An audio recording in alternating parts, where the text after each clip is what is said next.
Thank you. Now I'll just ask the next panel to come up onto the stage, please, while I introduce you quickly.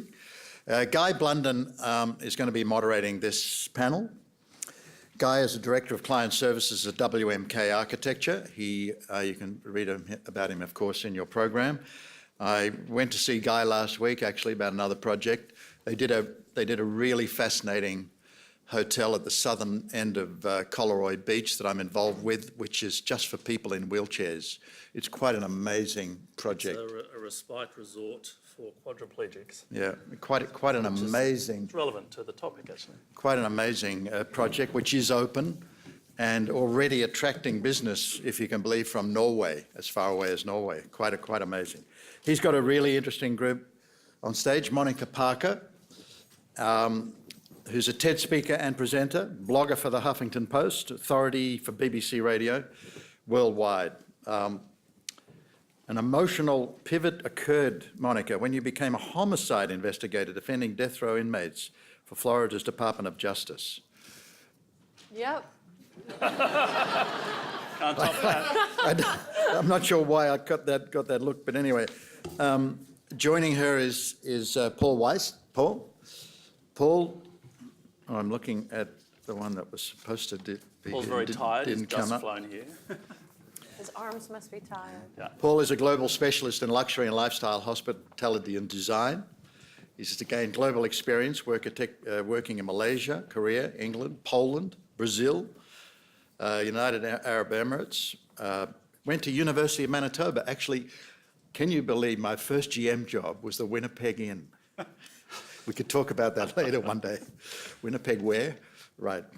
It's a great place, actually, isn't it? Are you from Manitoba? Yeah, Winnipeg.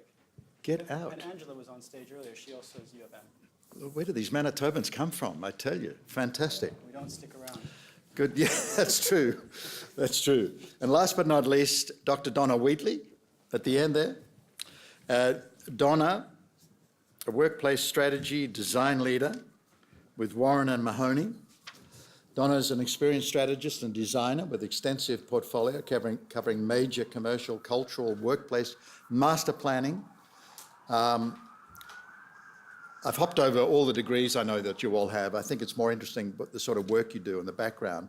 Spatial design can impact identity, branding, engagement, innovation, interaction, and productivity. I tell you what, we talked about budget before, the productivity part's pretty interesting too. Please welcome Guy's guests. All right, so what we're going to do, different to the previous panel, is each of the guys are going to give a short pres. There's a lot of material to talk about, and then we'll have a panel discussion and get you guys talking. So I'll hand over to Monica first. Thank you. So any Monty Python fans in the audience? So I feel like this is now for something completely different. So that's a little bit about me. I'm a little different. My name is Monica Parker. I'm founder of a company called Hatch.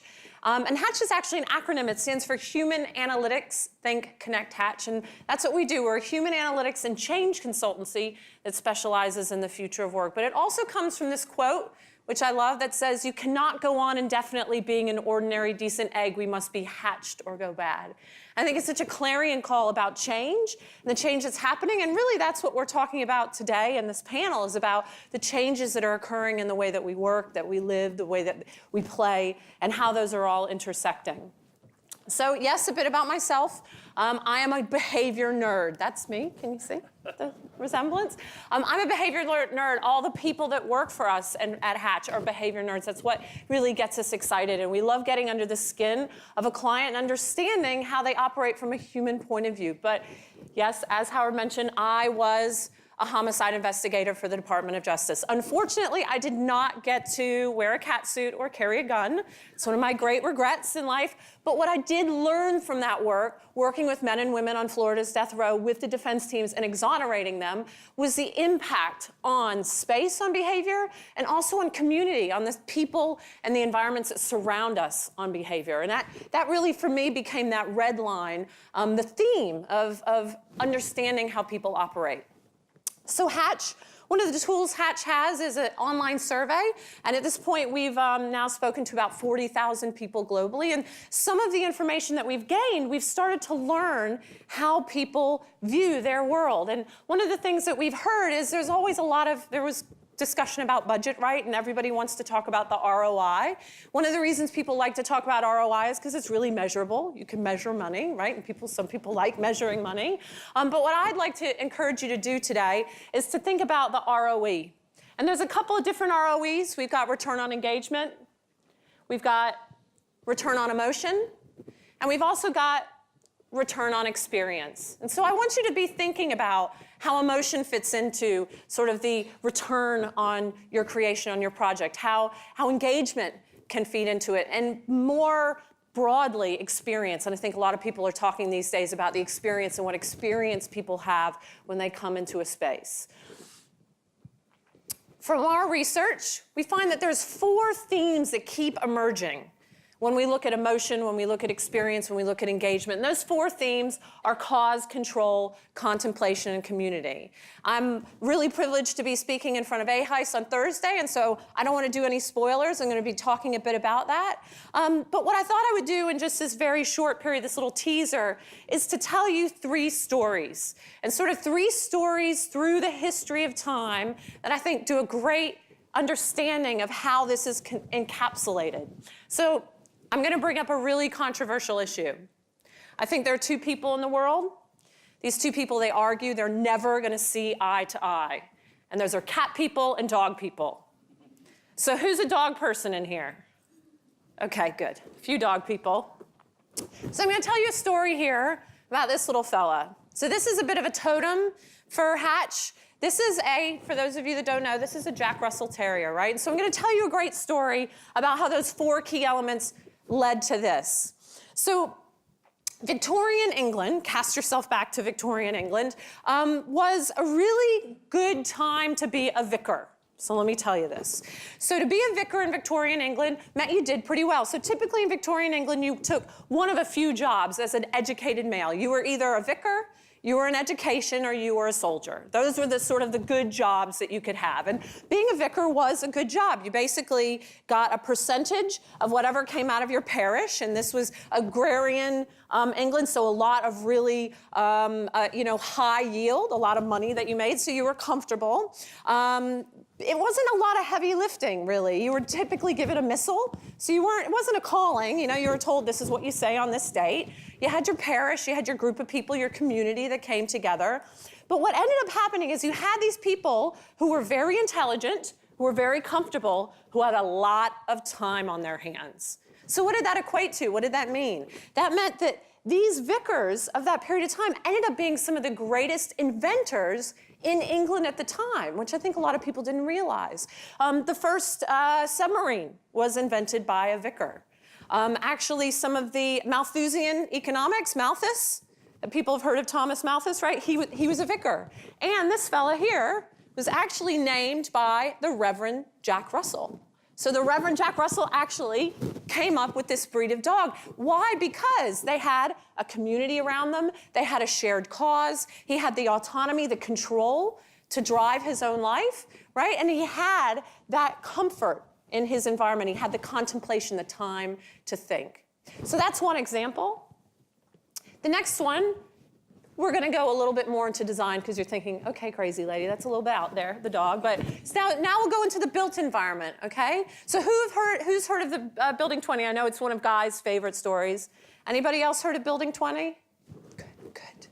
So Building 20, love this story. So Building 20 was actually built just after the outbreak of World War II, and it was built on MIT's radar campus. So basically this was intended to be the radar lab. It was going to be a temporary building. So it was built to be temporary, to house all these smart people. They really, really needed to crack the issue around radar because it was going to be one of the elements that were going to help turn the tide of the war. Spoiler alert, it actually stood for 50 years. Okay, so it was hardly a temporary building. But from a building point of view, it was terrible. Okay, it was a terrible building.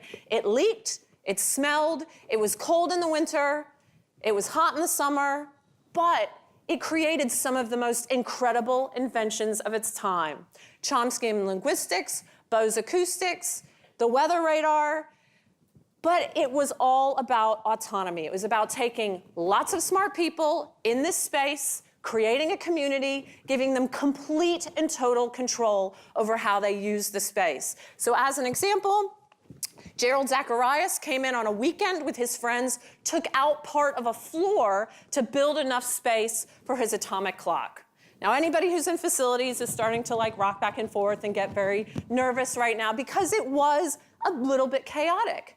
The other interesting thing about the physical space is that it was these big, giant floor plates that people could choose where they sat. So they basically come in and they just self-selected. Sound like anybody we know, the agile working, they were doing it, 60 some odd years ago, that you picked where you wanted to sit, what teams you wanted to sit with. But what was really interesting is you had this one giant circulation route. So when you started in the front, you had to pass all these experiments to get to the piano tuning facility that was at the back. There was, in fact, a piano tuning facility. So this is interesting that it's all about those collisions, those happy collisions that happen that now we're trying to create in our modern work environments. But I think the key to this is it's what Stuart Brand calls low road design, right? It's that it's not that it has to be googly and all singing, all dancing, but that you give people the autonomy, the sense of community, the ability to take time, and certainly they all had very much a shared sense of cause, didn't they?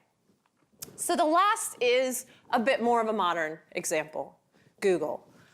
So I imagine that most of you are familiar with Google and that they have these big slides, right, in the middle of their environment. But what was really interesting is we were fortunate enough to have Google be our test site for a tool that we use called Fido, and you can see the logo up there in the corner. What we wanted to understand was what makes a googly environment Google? What makes it work, really? Why is it so special? And what was really interesting that we found is why do people love the slide at Google? It's not because it's fun or it's groovy or it's a quick way to get anywhere. It's actually that you're not allowed to go down the slide until you pass your probation period. So it wasn't about the physical space, it was about the ritual. It was about what that slide represented. And I think, again, this is something really critical. I guess if we're to pull everything together when we talk about experience, it's the key of storytelling.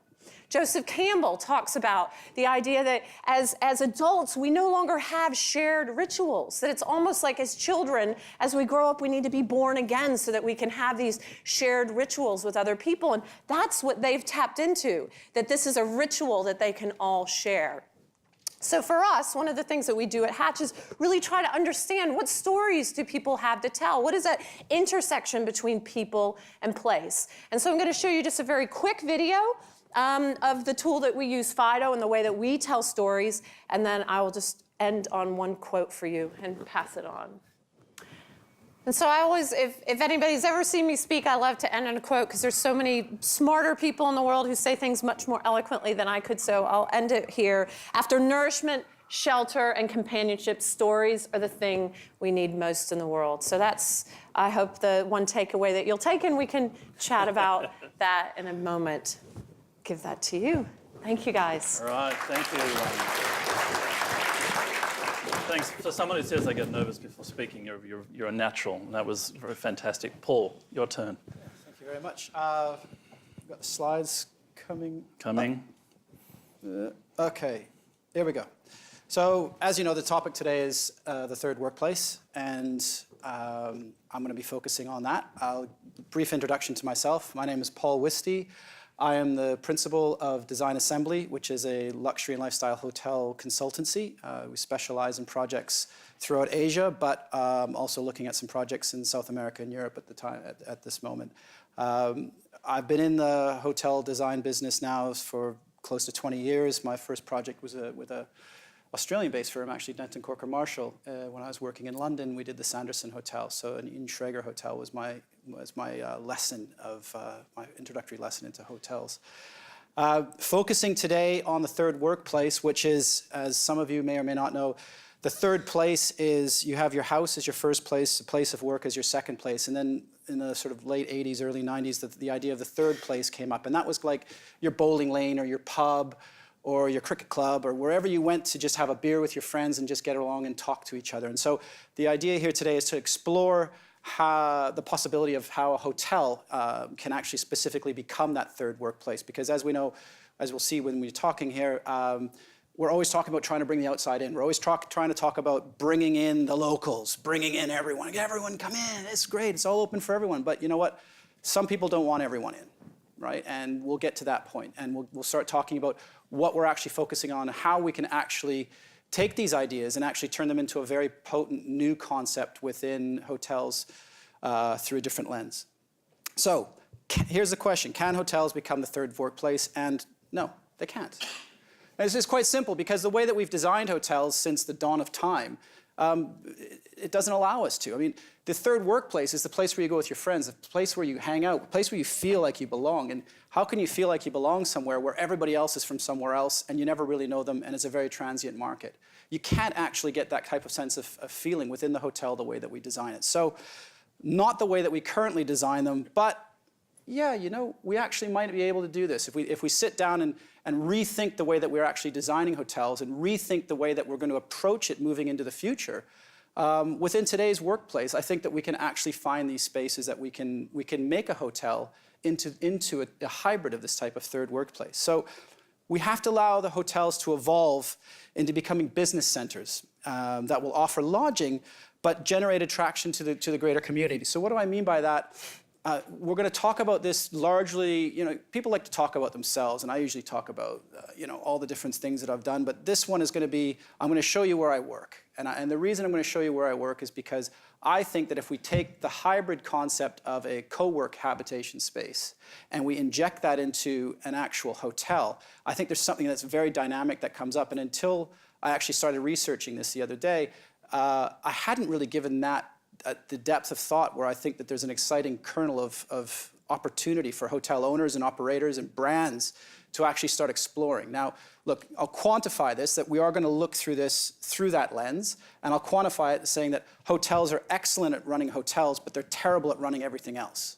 So if for a hotel operator to do this, they're going to have to change their mindset absolutely 100%. But it's possible and it's exciting. So Guy said to me, you have 5 minutes, so I'm going to give you 3 ideas. And these 3 ideas, some of them will challenge some of the things that have been said earlier today. And they're not meant to, because I wrote this prior to hearing everyone talk. But again, it's all through the lens of the third workplace. So I need to qualify that. So the idea first is, these ideas are more to provoke and to make you think about it, how we can make this third workplace. So the hotel groups are too busy chasing the millennial unicorn lifestyle brand to address the local needs of the community. How many times have we heard millennials? How many times we're designing a lifestyle hotel? We're going to design for the millennials because the millennials have so much money, right? No, they don't. Millennials don't have the money. They're the kids, right? The guys with the money, the men and the women with the money are the people that are in their later ages, right? They're the ones that have made the cash. Why are we designing everything so focused on the millennials? And when Angela was talking about earlier, she raised a great point when, was it Marriott, we're doing all the research, and they said, oh, take the desk away, communal spaces, do all this stuff. The millennials came back and said, no, we want it just like mom and dad have it, right? So we have to think, we have to get out of this mindset that this cash cow called the millennials is actually going to deliver us to this holy land of unicorns and rainbows where you're going to make all this money. Yeah? We need to get ourselves out of that and look at where we can turn the hotel into this type of space. So this is what the millennials, every time you have a millennial image, this is what you're thinking of, right? This Rasta, this really cool kind of hipster space, you know, like this is what everyone thinks we should be designing for in today's market, right? But when we actually look at the locals, this is what the locals are doing. Locals aren't going to those hipster spaces because probably they're too much money, right? And second of all, they're not fast enough. And third of all, that's not really where they get the best food or the best glass of wine or the best experience. I mean, I would rather be in this place. You know, guy pushing laundry up the wall, me slurping my noodles in my own little acoustic bubble. And transporting that back to the workspace.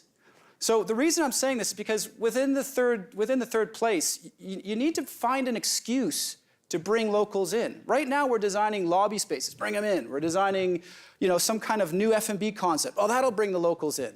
Everything's about bringing the locals in, but when you look at the business center has never been thought of. The business center, this is a hotel in Melbourne, by the way. Okay, I'm not going to name names, but I just literally Googled hotel business center Melbourne, and this is what came up. This is what a decent 4-star brand who claims to be business focused is giving us as an opportunity. Okay, whereas this is where I work. Right? This is the type of space that I work in. Now, if you were able to translate this into a business hotel and offer that type of workspace community where you could, instead of renting a room, you're renting a space on a temporary basis, or you think of the power of, let's say, Marriott with, they have 1,000 projects right now in development in Asia, okay? If you can offer a membership-based club like that, where wherever you go, even if you're staying at an Airbnb or if you're staying somewhere else, that you could come into their property and use a facility like this, that's going to bring the locals in. Because the locals will be using that as their own business facilities, and you will be using it as yours. And within those workspace communities, you'll also see that instead of just being a business center, they're a social space. When I'm working, I get emails about wine tastings, I get emails about different people coming in to lecture about various topics. They're trying to set me up. Even one that I didn't go with is still trying to set me up with different businesses in the hospitality frame. Right? It's about networking, and it's about that community. And if you can create that community within a workspace, that sounds a lot like a hotel. So hotels need to make a conscious shift towards a small business community. This will enable them to become a hybrid social or business center that happens to have bedrooms. Right? As a side story, I was living in Dubai for 5 years. There was a bar in one of the hotels that eventually made so much money that even though they had 300 rooms in the hotel, the bar made more money. It was a bar with a hotel attached to it. Okay? And this was on the beach. This was a great site. We need to start thinking about, if sometimes there's golf clubs with hotel rooms. It's not a hotel. It's just a place that you can go and drink and you can eat, and it's got rooms. So if we start shifting the way that we think about the hotel and start re-examining how that's going to work in the 21st century workplace and how we're going to bring it into this third workplace, there's actually a train that can take you to that space where this can be achieved. Now, idea 2, in the world of increasing connectivity, guests want isolation, not community. I don't want to be sitting next to that guy slurping the noodles. I don't want to be sitting next to that lady talking to New York on her phone as if it's on through a tin can through a string. I want to be by myself, but I want people around me. So I don't want to sit in that business center. I want to sit in a space where you feel that community, you feel that activity, but you can do it on your own. Now, this one, I flip back and forth between these two images because this is the global flight route, and this is a map of every internet device in the world. And if you look at those two, okay, so I don't want to get anyone dizzy, you can see that wherever there's going to be a global flight route, I can guarantee you there's going to be a lot of hotels. And where a lot of those hotels are is where you have all those mobile devices. So the irony here is that the more isolated you get in the world, the more isolated you get from the connectivity of the world, right? So there's a lot of people here that are trying to, you want to escape into something else.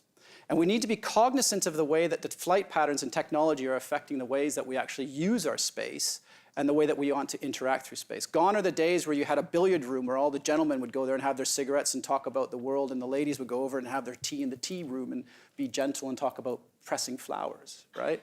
But the fact remains that instead of having those conduits for information, we're now using the internet, yeah? And those are affecting the way that we design our spaces and the way that we go through our rooms. Now, we talked about Ace Hotel earlier, and it's a great example.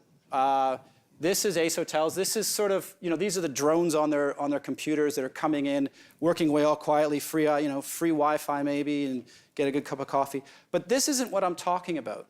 What I'm talking about is creating a community where I think Ace Hotels is missing the point right now, is that greater sense of community, that sense of membership, that sense of being able to go through those workspaces. Because this to me looks like a very uncomfortable place to work for me.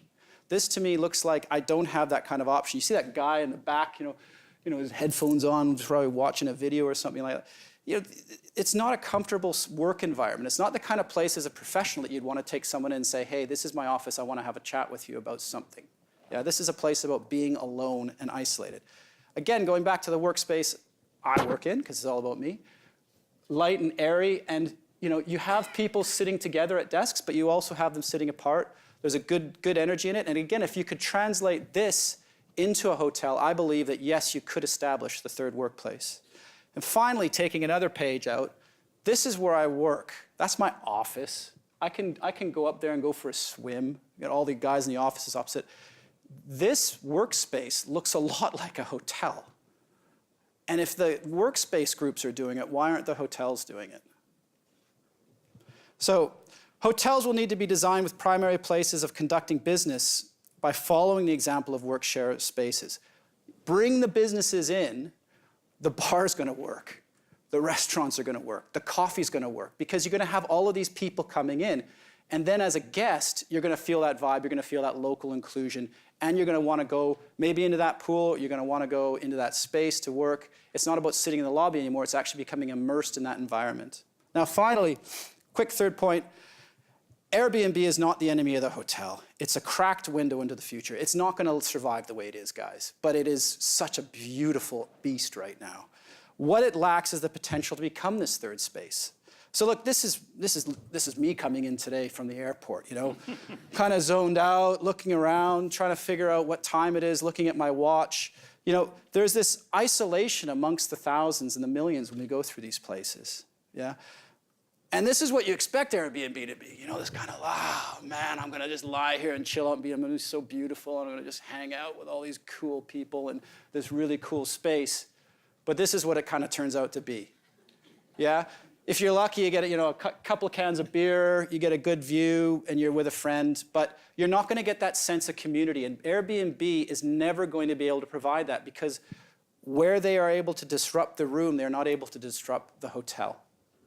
And what the hotel can offer are these facilities. Airbnb, you know, generally can't do this kind of thing. So if the hotels play to their strengths instead of complaining about their weaknesses, they actually can capture a whole market that is emerging right now that is extremely popular and extremely lucrative within the city centers that they are ignoring. Such as my place of work, which has a garden roof bar. So instead of sitting on top of the roof with your friend and a can of beer, you can have a glass of wine at happy hour at my place, grading scale of prices from 4 till 7, right? Feels a lot like a hotel. And if it looks like a hotel and it smells like a hotel and it walks like a hotel, it's pretty much a hotel without a room. So we can design these spaces moving into the future to have rooms. And that can then become the true place where you can bring the local community into, the true place where all this talk about the lobby is for everyone and everyone can come in. You don't have to design it like that because it inherently is programmed to be that. So disrupt the disruptors and create a relevant workplace community. So to conclude, in order to achieve this, you need to become a hybrid social or business center that happens to have bedrooms. Hotels will need to be designed following the example of work-share office spaces and disrupt the disruptors. That's it. Thanks, Matt. That's great. I almost said to Howard, we need a jargon jar. So anyone who says disruption again has to put some money in it. But it's too late. Paul, that was fantastic and quite different to Monica's, so it'll be a lot to talk about after Donna's delivered hers. So Donna, welcome. Thank you. And thanks, Paul. I feel like you're sort of, I'm going to almost start with the conclusion in that we've almost come to the same sort of point, although I'm coming from a very different perspective. I'm not familiar with the hotel world.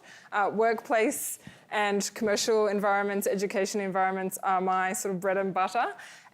But my passion is really to look at different fields and take it to another typology and see how lessons from one area can influence another. So when looking at hotels, I was thinking from that commercial perspective, how would I sort of look at a hotel? And I will be mentioning productivity. So the third space, it's already been introduced. The first being home, second work, third leisure environments, hotels are part of that. But they're all converging. So that's where the typology of the hotel or the typology of the workplace or even the typology of education spaces are actually converging. Where we used to have distinct separate parts of our lives, where, going from a scale from our contribution to society as opposed to the individual. Work was our primary way that we contributed to the larger society. And technology, by contrast, was really small. It was really a one-to-one relationship that technology provided. So it was really focused on the individual to individuals. Through the post-digital era, we actually see all of these things converging. So technology is now a platform where we go from one person to many, to society, and work is now not just how we contribute to society, we actually want individual fulfillment from our work. So that's actually coming together. And our spaces are starting to change, and they're going to change a lot more. And it's not just the spaces to provide multi-purpose environments, it's actually that the digital environment is providing flat platforms and sort of more on-demand ways that we want to inhabit our world. We're not looking at 10-year leases anymore. We are, but we're looking for alternatives as well as we go away from large companies to lots of smaller ones and multiple ways that we will operate in future. Hotel occupancy, this is sort of stuff I do like to look at, and I'm not familiar with hotel occupancy other than a sort of end user, but you can see here the trend really in the last couple of years is going up, and this would all look very positive to, I'd imagine, a lot of the industry. For me, from a commercial perspective, I'm like, oh, but occupancy, on average, it's really only about 60%. What's with that? How do we optimize and utilize that vacancy? When we look at workplace occupancy and utilization, we can see here it's actually very similar across all typologies from the data that we collect with our work. Is vacancies similar? On average, it's around 40%. We don't go, oh, that's okay. It's actually, what can we do with that 40%? We have to get more use out of that. And there are ways that workplaces are doing that. So we don't have a one-to-one ratio for a desk to a person. These concepts you're probably very familiar with, so I'm only just covering it here. You can see some workstations in the distance, and there's lots of other spaces. So not only do we, we're not just taking away things to kind of say, oh, you're not at your desk that often, so we will take them away. We're actually providing other spaces, thinking about, well, how do you really work? How do you need to work? A lot of the time it is collaborative. Actually, it's also in isolation as well. So it's a mixture between having those other spaces. But the desk itself, you don't take that away. But actually, you'll have more than one, most cases, you'll have more than one person occupying that desk throughout the day. And that's sort of how it looks. The coloured area on the plan above is more those social spaces. And so the core of a workplace used to be all workstations on 80% of the floor is now about 50% of the floor. So huge shifts occurring there. I'm just going to put this question out there, and maybe you can think about it, and it would be great to sort of bring this up after the discussion or drinks tonight. I'm interested to know, further thoughts there, but of course I've, starting to develop some myself, and on-demand is a big feature across lots of industries. Last week, this occurred on numerous blogs that I subscribe to, so you're probably familiar with it, but if you're not, Recharge. It's a sharing platform for hotel rooms. You book your space by the minute. You can't book in advance. You turn up, and basically half an hour before you need the space, you can book that. And the average occupancy there is 2 hours. Now, that might sound very seedy. In fact, it's at the luxury end. Luxury seedy. Hans spoke before about One Central New York. They're on the platform. And so, a lot of people are experiencing it. You didn't mention it, but I'd love to know how your experience is going with Recharge. It's relatively new, but it's growing. It's in San Francisco and New York at the moment. And the prices are 66 cents to $3 a minute. Creative Spaces is a site in Australia. So that's looking at different types of spaces. It's going from a desk. If you've got some vacant desks in your workplace, you can actually go on here and make some more money. You can put out on your meeting rooms. It's also a place to book gallery spaces, and even students who want to work on studio projects go on here as well. So it's lots of different spaces there. Also, it takes away the pressure to have space yourself, and particularly Breather is a curated set of meeting spaces. So a company doesn't necessarily, they might be in a co-working space, but they need to have formal meetings, or they just do not want to invest in space that they'll only use irregularly. So you can go on here and there's a consistent look and feel to these spaces. Does this look familiar to anyone? It's sort of the same sort of concept of Airbnb. And I mean, not really to sort of go much further on Airbnb, you all know sort of really how that works. But these platforms, they're merging, they're growing, they're disrupting lots of industries. And that's sort of why I asked the question on utilization. So we look at turnover. We don't, in workplaces, not a one-to-one relationship. So it's really interesting to see how that might happen in the hotel industry as well. So at the, how to increase this utilization, and what's happening is integration. Rather than thinking about our future in terms of balance, work-life balance, we're actually thinking about how do we integrate all those parts now. And our day is now 24 hours in a sense. And these are our hotel environments. The one on the right is a room. It's actually more like a business lounge. That's the first thing you see as you come into the space. Not the beds, not the TV. It's actually that business lounge environment. And Ovalo Hotel, one of Shape's projects, we didn't work on the design, but I was looking at that mission. And the second one for the hotel is happy and productive workplace. And their environment, the sort of the front of house environment's very, very interesting in terms of co-working space, not dissimilar at all.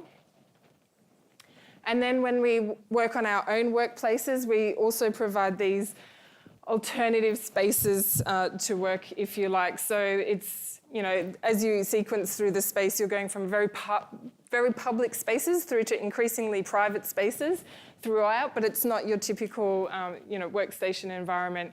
And these are a couple of law firms and meeting spaces. And even the front of house experience, we don't call it a reception desk anymore. We call it a concierge. And again, it's all about us. So in our own building, we have a concierge. This is run by Dexus. And, these are all the things that they do on that ground floor of Australia Square, including, of course, our laundry. So that's sort of the workplace perspective there. Thank you. We've destroyed the microphone. Thank you, Donna. How are we going for time, Howard? We're fine, good. Feel like we've opened a Pandora's box of things to discuss and not found any solutions. So maybe with the time we've got left, we can talk about, and you guys can ask the panel, how do we actually achieve this? What I was going to ask, it's a bit dry, but I'm sure a lot of hotel owners and operators want to know how to implement successfully this work activity into their hotels, particularly with refurbs, not just new building projects. I think we're familiar with the current development cycle where mixed use is becoming prevalent. Hotels, commercial, hotels, resi. That's perhaps easier in a sense because you're building brand new, but perhaps a question to Paul. I know you work in the sort of higher end space, but what can hotels do? The other thing I was going to say is, I went down to Collins Square today. Extraordinary what Lang Walker's done down there. A completely 5-star premium hotel product run by an ex-Accor GM better than any 5-star hotel I've seen lately. So we're competing not just with our other hotel competitors, we're competing with commercial building owners, with Westfield and retail owners. We're even working with a RSL club on the central coast of New South Wales who only hired us when we told him that we do co-working, because they want to put a co-working hub in the middle of nowhere, to Gosford. So Paul, what can hotels do in the shorter term, perhaps, to make some revenue and success from the trend? I think the first question is, the first thing you need to drill down into is what positioning is the brand for that hotel? Yeah. So there's a big difference between doing a 3-star type of hotel and a 5-star, even higher end luxe, super luxe type of hotel. Because if you have a guest paying, I don't know, $1,000, $2,000 US a night, they quite frankly don't want people coming through the front door. They're paying for that type of isolation. That is a luxury that they are paying for. They don't want to see the kids in the front lobby typing away with their dirty Starbucks mug. So you have to first of all find that price, the point where this type of offering can be used. And I think that there's a huge market within the 4-star and 3-star segments. Certainly a lot of 3-star travel. You're seeing a lot of, I call them sort of luxury hostels that are coming up, where you have a lot of business travelers coming through and using those spaces. I think there's a huge amount to do there. Great brand out of Singapore actually called Ku that are doing something like that. So if you and I owned a 4-star decent average hotel right now, I'd be looking at your research and saying, right, if we're only at 60% occupancy, maybe we actually take some of the rooms out of the inventory, blast it out, actually build in a proper incubation workspace unit, put the capital into it, and try to generate that income, that revenue through there. But in Sydney, you can't get a hotel room between Monday, Thursday and Saturday. What is it, 87, 90% occupancy? So the hotels don't have time or room to do working spaces. So what do they do? Do they need to bother, I suppose? Yeah, but ROI, I mean, look, there's only so far you can go. And we saw that other example of $3 a minute for a room. I mean, it doesn't take much to figure out how much more money you're going to generate on a temporary basis, right? And so if you're starting to look at actually the business proposition of that, and the other thing is as a hotel owner, you're trying to actually diversify your risk, right? So yes, you could get this type of rate and for this long, but you know what?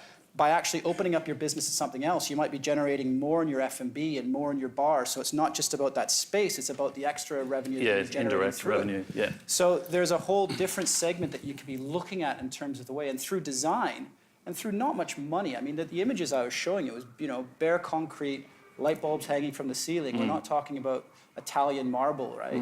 So there is a way that you could look at that, and I'm sure that at certain price points in certain locations, that it would actually be quite a lucrative way to attract additional revenue. And you will get people, again, if you have a big brand, if you start linking these workspaces all around, I mean, this cobweb of working networks, you can really do something interesting in terms of having the brand actually curate and say, you know what, you design trainers? Well, somebody here we know in San Francisco is a member and they design trainers. And we can get you guys together because you're flying in right now, right? And actually have those types of accidental meetings. So as you fly into a city, you're offered to meet all of these people within the space, as opposed to the Ace Hotel version where it's just this random collection of people coming in, which is great, but there's a way to do it better. Good answer. Anyone from the audience? I've got 14 questions, but somebody from the audience. It's interesting, I see a real mix of owners and operators and consultants. And I think I see people who probably work in both the business and lifestyle space. So I think what we've observed it happening for quite some time. I guess, does anyone have a question? Because I'm going to ask Monica, I guess, flipping it around, getting, I guess in Australia particularly, and I'm talking the mid-level, which is the biggest market for 3- and 4-star hotels as far as product and projects, but there's a huge marketplace of people who don't feel comfortable going into a hotel. There's still that sense of it's off limits, for your mums and dads, and that's a big rich market to beyond the millennials, beyond the premium. As a behavioural scientist, how do we get them in? Not before, when they're in there, they can see the wonderful design, but how do we get them in, do you think? I was just in New York a couple of days ago. Citizen M, great example of a space that facilitates that kind of activity. But I guess I may be a bit of the skunk at the garden party, but I'm just going to say there's a lot of talk about what could, and there's no question that they could and maybe they should. But the problem is not about the physical built environment. Yeah. And I I think the term isolate maybe is a little extreme. I think contemplation people want. They don't want, humans don't want isolation. Well, behaviorally, it's just our brains don't actually like isolation. We're hungry for community. But what I think the challenge is that most of these hotel groups simply don't have the organizational culture that's going to challenge the model as quickly as the Airbnbs will. So the comment that Airbnb won't become that, I would not assume they won't, because WeWork now is a facilities management company. Yep. They've just released that they're doing that. They're now they said we're not going to be a design and build, but of course they said a few years ago they weren't going to be a facilities company, and now all of a sudden they are. So if I were in the design and build anywhere that was near where WeWork is, I'd be running scared. So I think to use, and I'll put money in the swear jar, if the disruptors, this is an environment that is so ready for that kind of disruption. And because Airbnb, WeWork, they understand the power of social, they understand the power of community. And just very quickly, I assume everybody's familiar with WeWork, right? And now they've got WeLive. So just the business model, if you're not familiar. So Regis, 2,000 locations, valued at about $2.5 billion. WeWork, 180 locations, valued just recently at 18 billion. What's that delta? The delta is that people who are week workers feel a compelling sense of being part of that community. In spirit of full disclosure, we are WeWorkers, but that idea of belonging to something, and they've leveraged the idea of social and community and giving people the autonomy to decide, that's what you get. The problem with the traditional model is its rigidity. And I've heard Regis are proposing to, I think in 3 years, go from 3,000 to 20,000. Yeah. And kind of stratify their offer, so they've got a premium product and mid, and almost like a hotel brand star. Well, they level. bought spaces, but they still can't. The problem is, it's a fish is rotten from the head. And if you look at Mark, he wants to be able to sell a broom closet as an office if he could, and that's the other challenge as well. Who here works out of a co-working space, either part one day or permanently? So we've got a very, very small number. Out of interest, who works in an agile or an ABW working environment? Okay. Designers don't like ABW. 2 minutes? Okay. They like their stuff. Who works out of a hotel? Well, what I was going to say, and it's a bit the elephant in the room, is Who's actually worked in a hotel business center for like even a day? It's so rare. Yeah. So Paul, I can't help thinking that what you're describing is Romano's Hotel in Fitzmaurice Street, Wagga Wagga, in 1960. Every transaction of beef, wheat or wool is taking place there. You're talking about the physical structure, but you make the point that I think the commonality of interest is probably a great draw. People will pay for that. Well, I think that's the point I'm also trying to raise, is that there's a community, and that you have to raise that community, you have to foster that community, and it can be a virtual community. That's where the third workplace comes, and looking through the third place through the lens of a third place. That if you're able to foster that, so that if you have these people who are in similar businesses and similar like-mindedness, that they're able to because they're arriving. So if you're able to tap into that it creates something bigger than what is actually out there. It's a concept. I'm not saying that I have the crystal ball that I'm right. But I do believe that there is something very exciting about that potentiality, about the data that the hotel groups have, and being able to tie that into that type of community and creating that space. So that will bring the locals in, and it will also bring the international traveler in. And right now, all the hotels talk about bringing the locals. Local this, local that, local this, local that. You hear it all the time. And we were talking about perhaps doing Moroccan types of designs in the middle of Australia to try to do something different in the future. Well, it's about trying to find that golden egg. And I do firmly believe that we do seek isolation, and I know that we'll disagree on that, but if you look at luxury groups, nobody ever stays in the penthouse of a luxury resort anymore. They want a villa. They want their own privacy. So maybe isolation isn't a great word. No, it's privacy. They want a fence around themselves, and they want to be able to just do their own thing. And I was reading out of Skift this week, isolation is the new luxury. as well. I mean, there are other people who are writing about this, but I think it's a case of semantics. Because yes, if you locked me in a deprivation tank, I would go mental, right? There's a reason why you put prisoners into these spaces, right? Which you worked with. So it's about creating that space. Yeah. I found a definition. We've talked about the third place being between home and work, in between, and technology, but the space is also where the oppressed plot their liberation. The whispering corners of the tavern or the bazaar. I love that. We've got one more question over here. It wasn't a question, it was just a further comment. I guess knowing the success of WeWork and also local models like BizDojo, which is taking off across Asia Pacific, their success seems to be in the curation of the space and the connections with people within that space. Surely that's what hoteliers can do best. They're about service, right? They're about knowing their guests. Correct. Correct. I guess I have a question for Donna. So that connects to that, which is you see the intersection between space and people all the time. And so you see on the very pointy end when people say space is going to fix it, but the culture isn't aligned to that. And so I think it's a bit touching on that. The idea of, is it, do buildings shape us, or do, first we shape buildings and then they shape us? But I mean, I don't know. Kind of, they're sort of almost two separate, similar. I mean, one is you potentially do have that great advantage to create who is going to be in that space.